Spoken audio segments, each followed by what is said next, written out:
वो आदमी इस मेहराबी खुले हिस्से से राहदारी में जाकर दाएं तरफ मुड़ गया था। इमरान ने फौरन ही गर्दन दूसरी तरफ मोड़ी तो उसने देखा कि उसके साथी उसी तरह फर्श पर एक कतार की सूरत में पड़े हुए थे, लेकिन उनके जिस्म उसी तरह तख्ते की सूरत में थे। इमरान एक झटके से उठकर बैठ गया, क्योंकि उसे पूरी तरह एहसास हो गया था कि अब उसका जिस्म आज़ादी से हरकत कर रहा है। दूसरे लम्हे वो उछलकर खड़ा हुआ और उसने जल्दी से गोताखोरी का लिबास जिस्म से अलहदा करना शुरू कर दिया। चंद लम्हों बाद ही वो इस लिबास के साथ साथ डेस्क शो से भी छुटकारा हासिल कर चुका था।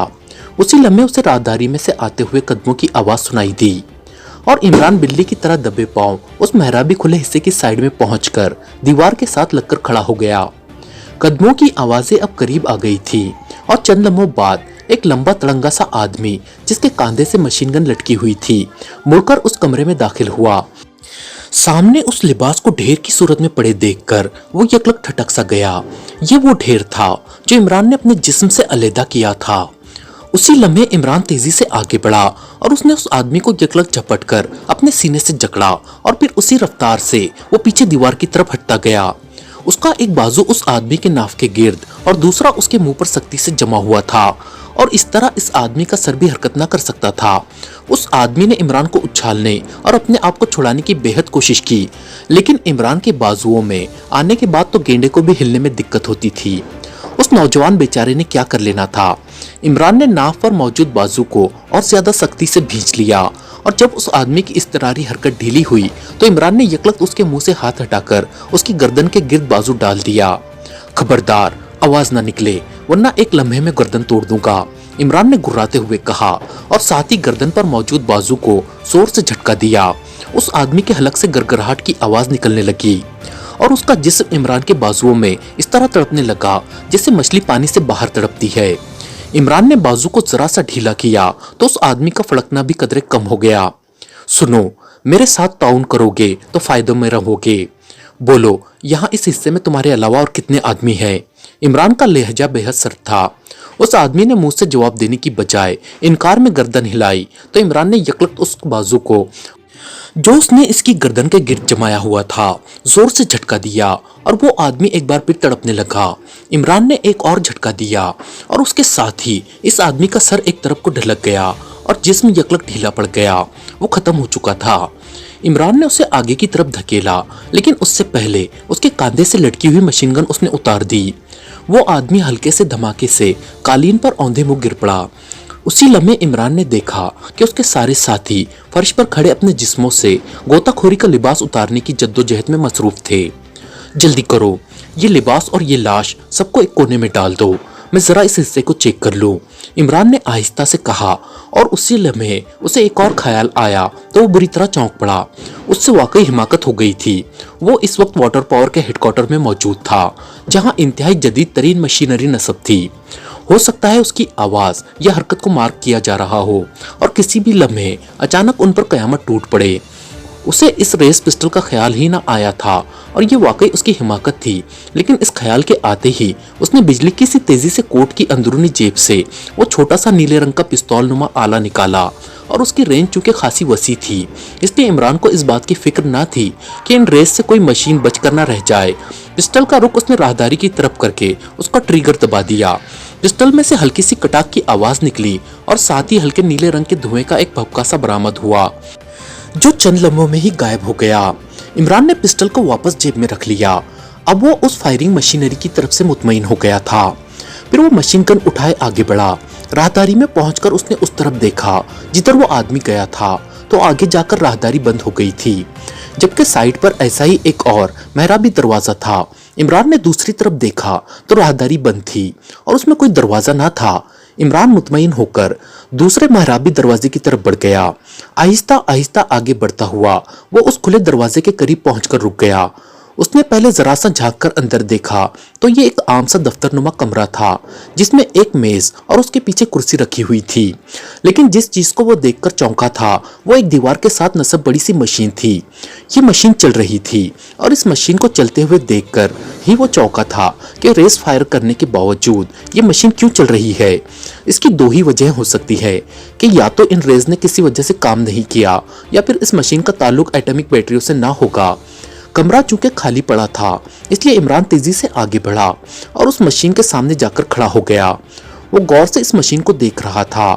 इमरान ने देखा कि ये कोई खास किस्म का ट्रांसमीटर सा था, लेकिन उसमें से न कोई आवाज निकल रही थी और न उसके डायल पर कोई फ्रीक्वेंसी रीडिंग नजर आ रही थी।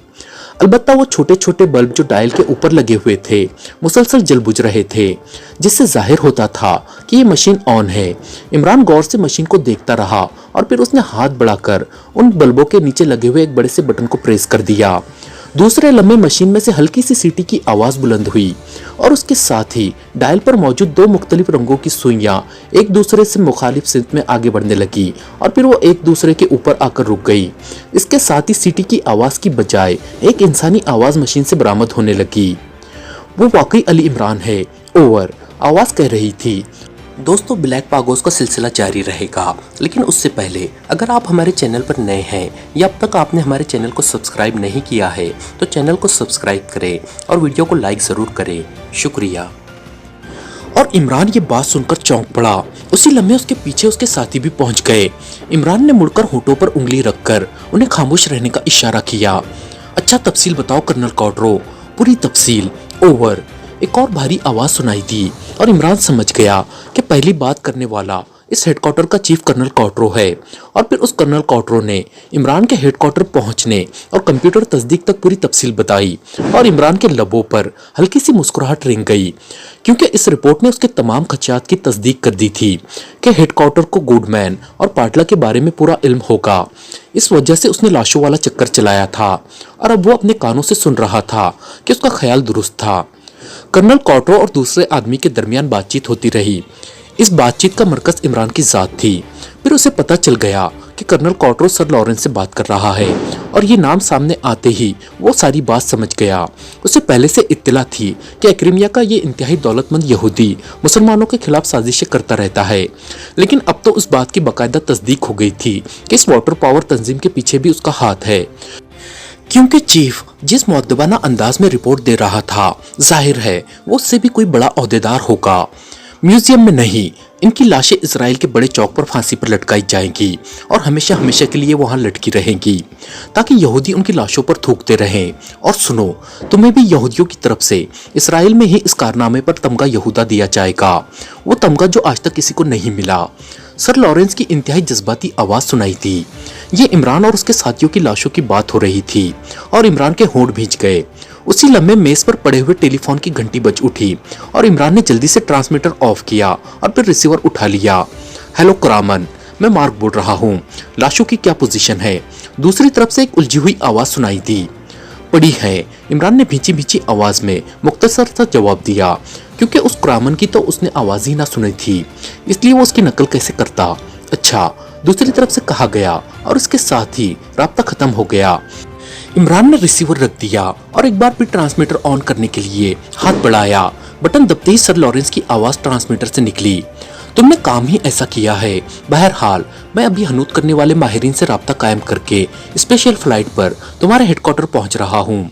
ज्यादा से ज्यादा मुझे वहां आने तक 4 घंटे लगेंगे, लेकिन तुम्हारे हेडक्वार्टर में मुझे किस तरह दाखिल होना होगा, इसके मुतालिक तफसील तुम बताओगे। ओवर, सर लॉरेंस बोल रहा था।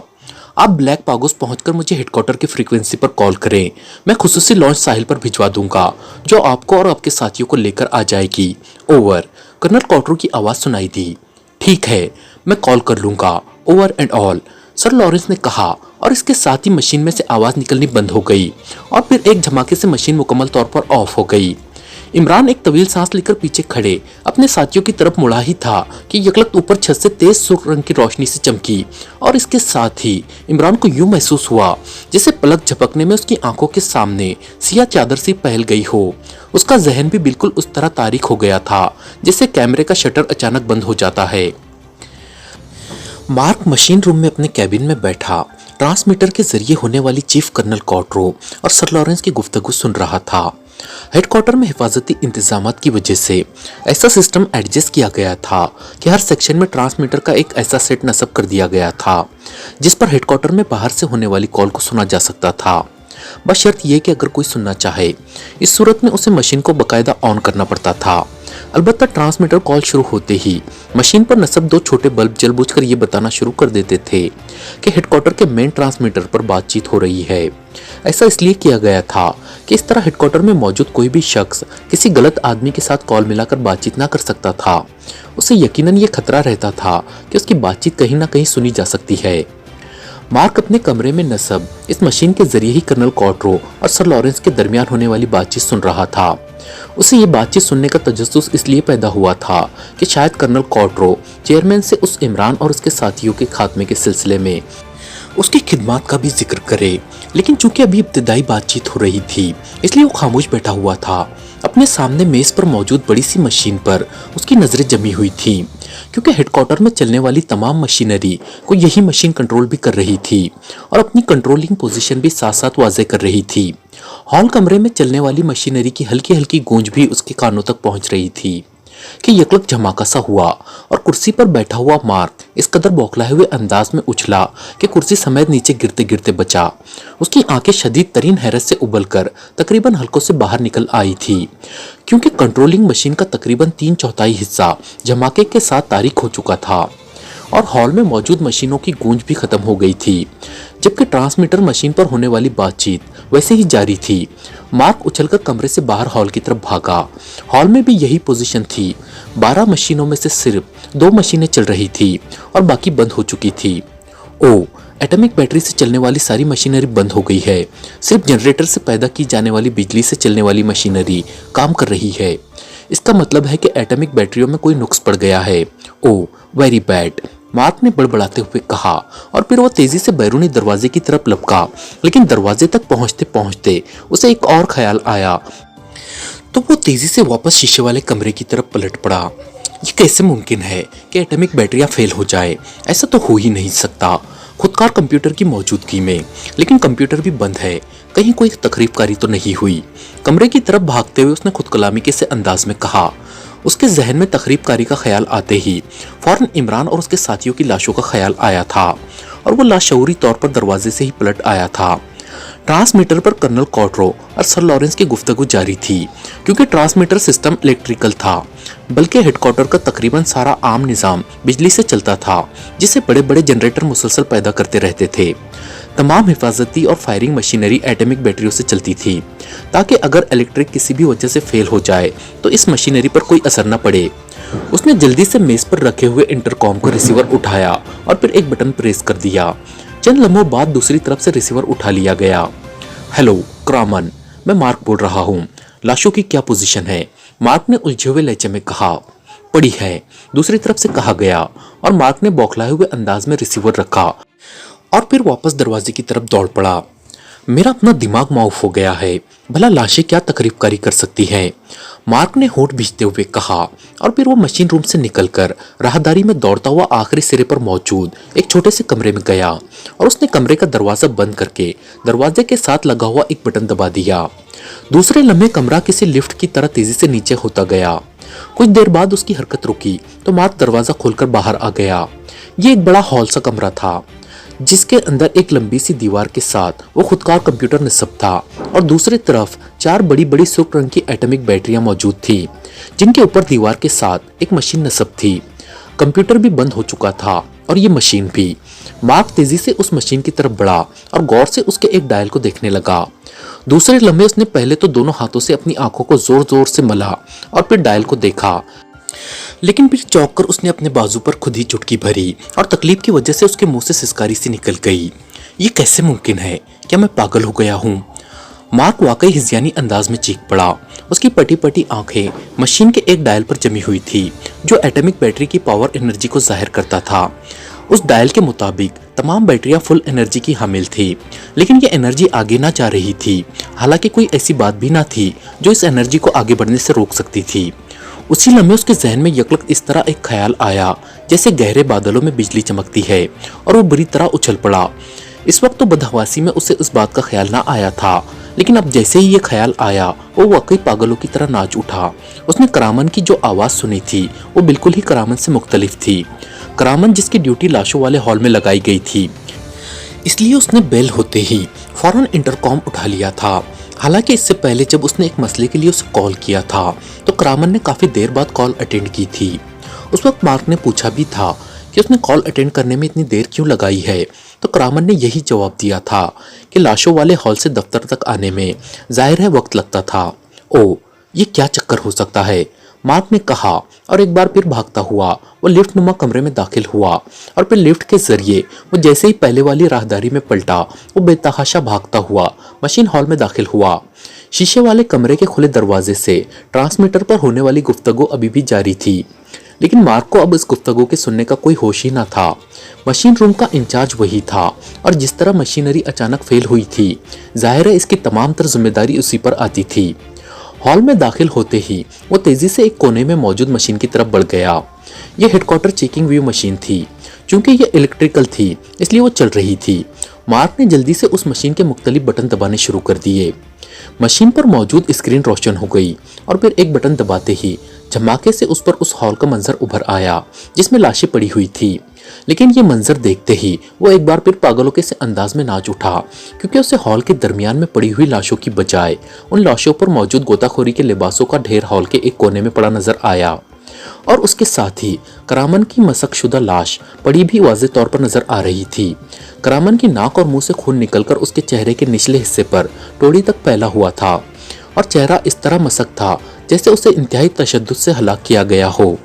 मार्क के होंठ भीज गए और जहन में धमाके से होने लगे। उसने जल्दी से वो बटन ऑफ करके एक और बटन दबा दिया। स्क्रीन पर धमाका सा हुआ और फिर एक मंजर स्क्रीन पर उभर आया और मार्क अब तक इस कदर हैरान हो चुका था कि अब उसमें शायद मजीद हैरान होने की हिम्मत ही बाकी ना रही थी।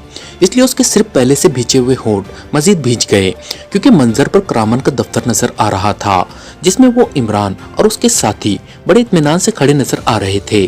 ट्रांसमीटर मशीन ऑन थी और वो कर्नल कॉट्रो और सर लॉरेंस के दरमियान होने वाली गुफ्तगू सुन रहे थे। इमरान के हाथ में मशीन गन थी जबकि बाकी वैसे ही खड़े थे। मार्क का जहन भग से उड़ तो गया था, लेकिन उसने फौरन ही अपने आप को संभाला और फिर मशीन का बटन ऑफ करके वो वापस शीशे के कमरे की तरफ भागा। उसके जहन में एक ख्याल आया था और वो इस ख्याल पर अमल करने के लिए भाग रहा था। शीशे वाले कमरे में पहुंचते ही उसने मशीन के उस हिस्से पर जो अभी तक रोशन था तेजी से मुख्तलिफ बटन दबाए और कई नाबें घुमाना शुरू कर दी। उसकी नजरें डायल पर चिपकी हुई थी। ट्रांसमीटर से होने वाली गुफ्तगू अब इख्तिताम पजीर हो रही थी, लेकिन उसे इसका होश ही ना था। उसकी पूरी तवज्जो उस मशीन पर लगी हुई थी।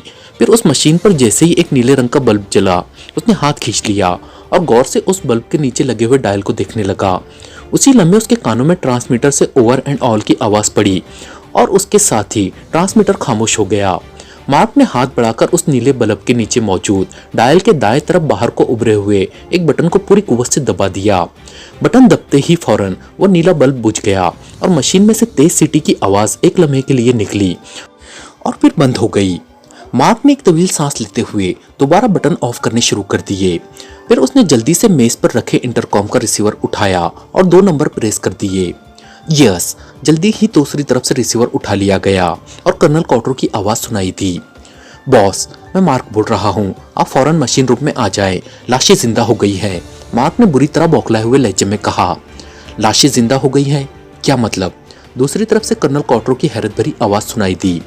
बॉस, आप फौरन पहुंचे, इमरान और उसके साथी जिंदा हो गए हैं। मैंने उन्हें फर्स्ट हॉल में आर्जी तौर पर मफलूज कर दिया है, लेकिन वक्त बेहद कम है, आप फौरन यहाँ आए, मार्क ने चीखते हुए कहा और फिर रिसीवर रख दिया। उसे मालूम था कि उसने जिन रेस के जरिए इन्हें वक्ती तौर पर मफलूज किया है इनका असर बहुत थोड़े वक्त के लिए होगा। इसके बाद ये लोग खुद ब खुद होश में आ जाएंगे। वो अगर चाहता तो कर्नल कॉट्रो को इत्तला देने से पहले ही इन पर मुकम्मल कब्जा हासिल कर लेता, लेकिन मुसीबत ये थी कि इन रेस के असर की वजह से फर्स्ट फ्लोर का पूरा निजाम जामिद हो गया था। अब न उसमें दाखिल हुआ जा सकता था और न बाहर आया जा सकता था। फायरिंग मशीनरी पहले ही बंद पड़ी थी, इसलिए वो यहीं से उन पर कोई हरबा भी इस्तेमाल ना कर सकता था। उसी लम्हे बेतहाशा दौड़ते हुए कदमों की आवाज सुनाई दी और फिर कर्नल कॉट्रो हॉल के दरवाजे पर नजर आया। उसका चेहरा हैरत और खौफ के मिले जुले तासुरात की वजह से बिगड़ा हुआ था और आंखें फटकर कानों तक पहुंची हुई थी। क्या क्या कह रहे हो? पागल हो गए हो? कंप्यूटर ने तस्दीक कर दी। फिर कह रहे हो कि वो जिंदा है?